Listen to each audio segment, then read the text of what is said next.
भाजपचे आमदार प्रसाद लाड यांना विधान परिषदेत शॉक लागलाय। मला काही झालं तर राज्याचं नुकसान होईल असं वक्तव्य प्रसाद लाड यांनी केलं। तर प्रसाद लाड यांच्या वक्तव्यानंतर प्रवीण दरेकर, अनिल परब आणि सभापती राम शिंदे यांनी केलेल्या वक्तव्यानंतर विधान परिषदेमध्ये एकच हशा पिकला होता। परत शॉक लागला सभापती मध्ये।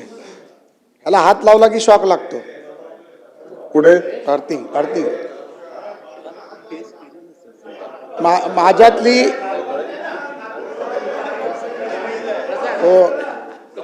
तो एक चित्रपट होता माहितीये, त्याच्यामध्ये बाईक वरती बोलता बोलता शॉक लागून पडतो, तसं होईल। अर्थिंग सभापती महोदय, थोडंसं सांगून अर्थिंगची जरा व्यवस्था कालही मी सांगितलं होतं, कारण शॉक लागून काय झालं तर राज्याचं नुकसान होईल। मला काय झालं तर त्याची पूर्ण खबरदारी घेण्याचं नियोजन आहे आमचं। काही अशी हानी होणार नाही याची काळजी घेतोय आम्ही। साहेब, सभापती महोदय, असे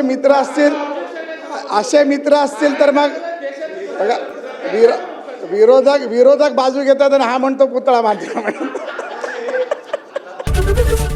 एबीपी माझा, उघडा डोळे बघा नीट।